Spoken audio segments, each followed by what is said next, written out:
Bienvenue sur mon tutoriel numéro 171 et aujourd'hui on va voir pourquoi éviter un index cluster sur un GUID. Intéressons-nous aux performances que l'on peut avoir sur les colonnes en GUID lorsqu'on crée un index cluster dessus. Donc on va utiliser notre base, structure d'index, on va activer une code hound, donc on va créer une table avec défaut ici NoID. D'accord? Et on va créer un index cluster sur cette colonne C1. Ok, rien de difficile. On va créer une autre table, new sequential ID, avec un new sequential ID ici, et on crée aussi un index cluster sur cette table. Deuxième table créée, et la troisième table, table int, ok, identity, et on crée un index cluster sur l'identity. C'est parti.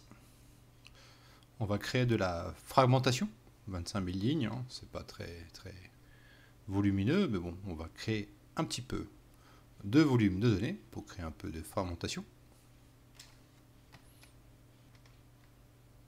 C'est fait. Ensuite, on va examiner la fragmentation avec la magnifique vue système que vous connaissez maintenant, 6DM DB Index Physical Stat. Cette DM vue est vitale pour vos index. Mais retenez là, celle-là, 6DM DB Index Physical Stat. Donc on va mesurer la fragmentation, la densité de la page, on va mettre en mode détaillé et on va utiliser juste nos trois tables. Ici, table new sequential ID, GUID et int. On joue la requête. Et là, vous allez voir, c'est très beau, c'est magnifique, c'est merveilleux. Table GUID, comme je vous ai dit avant, table GUID, fragmentation. On est pratiquement à 100%, hein, ce qui est magnifique. Donc une fragmentation sur un index cluster, c'est des perfs catastrophiques. Parce qu'il y a de la fragmentation partout sur cet index. SQL, quand il va chercher ses pages pour cet index, il va passer beaucoup plus de temps. Et aussi, il va avoir beaucoup plus de pages à parcourir. Donc 2040 pages, hein, c'est ce que je vous disais. Et page density, 66%. Nous, sequential ID, on est à 0,72 de fragmentation. On est à 1389 pages. On est pratiquement équivalent sur une table en int qui a un identity, ici, à 1389 pages. Donc les chiffres parlent et ne mentent pas. C'est beau ce que j'ai dit.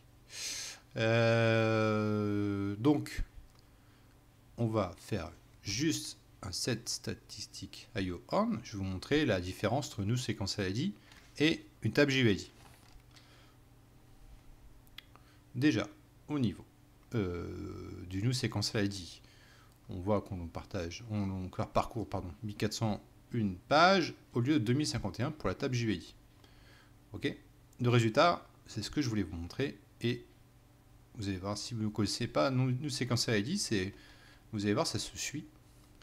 Donc vous voyez ici, vous avez ce que j'appelle moi de l'IAO-grifle, je vais y arriver, c'est pas facile à dire.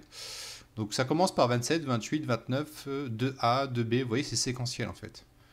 D'accord? Donc SQL arrive à ranger dans cette colonne séquentiellement le GUID. Vous voyez ici en dessous, c'est du new ID. Donc il n'y a pas d'ordre en fait, d'où la fragmentation.